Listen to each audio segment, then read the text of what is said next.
dari pembelajaran. Saya mulai. Ya Tuhan yang Maha Pengasih, Maha Penyayang, kami bersyukur atas nikmat-Mu yang tak terhingga.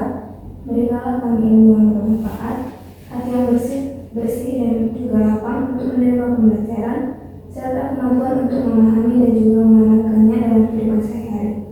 Jauhkanlah kami dari sifat malas dan juga lalai, dan juga jadikanlah pembelajaran ini sebagai amal. Amin. Selamat siang anak-anak. Siang, Bu. Sebelumnya perkenalkan nama Ibu Sikopira Melinda. Di sini Ibu akan menjelaskan mengenai RPBK atau Rencana Pelaksanaan Bimbingan dan Konseling. Nah, RPBK kali ini itu berjudul mengenai aktivitas teori konseling kognitif dengan teknik reframing untuk membangun penilaian positif terhadap karakter orang lain.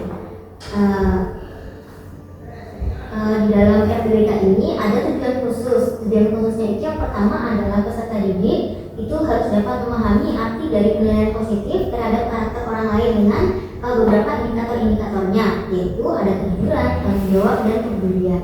Kemudian yang kedua itu adalah peserta didik itu harus dapat mempraktekkan perilaku positif dari indikator-indikator penilaian positif terhadap karakter orang lain, seperti tadi kejujuran, tanggung jawab, dan kepedulian. Nah, kemudian apa sih penilaian karakter itu? Jadi penilaian karakter ini itu adalah proses mengumpulkan informasi oleh pendidik untuk mengetahui perilaku peserta didik yang mencerminkan nilai-nilai karakter seperti kejujuran, tanggung jawab, dan kepedulian. Kemudian terdapat definisi lain dari penilaian karakter ini, yaitu bahwa penilaian karakter ini itu adalah upaya sistematis untuk mengevaluasi ketercapaian peserta didik dalam aspek afektif, terutama dalam hal nilai-nilai moral dan etika yang tercermin dalam kehidupan sehari-hari. Kemudian ada penjelasan lain juga mengenai penilaian karakter ini, yaitu bisa diartikan sebagai proses pengumpulan data secara sistematis untuk mengetahui perkembangan nilai-nilai moral dan akhlak dari peserta didik yang tercermin dalam perilakunya sehari-hari. Kemudian mengenai teknik reframing yang digunakan dalam RPBK ini. Jadi teknik reframing itu adalah salah satu teknik yang ada di dalam teori konseling kognitif, di mana teknik reframing itu memberikan suatu sudut pandang yang baru terhadap konseling dengan harapan agar konselingnya ini itu nanti yang diberikan sudut pandang baru ini mampu untuk bertindak atau melakukan sesuatu yang lebih baik dari sebelumnya. Jadi reframing ini itu adalah pembingkaian ulang sebuah kejadian dengan cara mengubah sudut pandang tanpa mengubah kejadian itu sendiri. Yang pada dasarnya reframing ini itu bekerja berdasarkan premis bahwa masalah perilaku dan emosi itu berasal dari bagaimana kejadian atau peristiwa itu dilihat, atau bagaimana kita itu melihat kejadian atau peristiwa yang kita alami. Nah, kemudian mengenai indikator-indikator yang telah disebutkan tadi, yaitu ada kejujuran, ada tanggung jawab, dan ada kepedulian.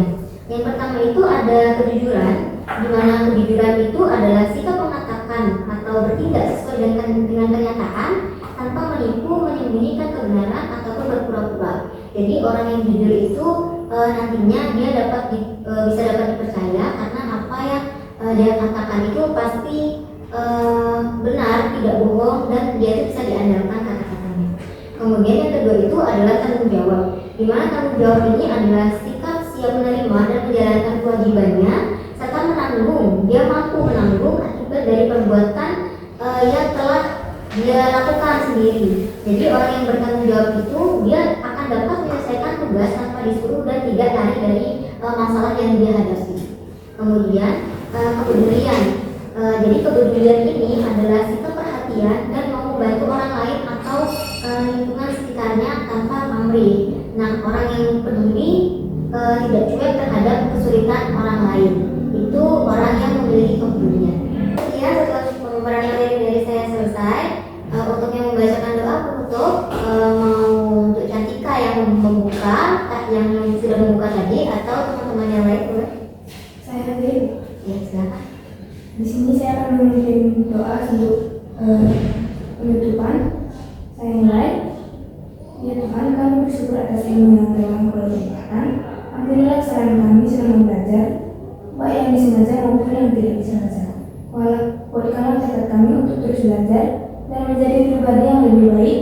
Jadi kalau ilmu ini bermanfaat bagi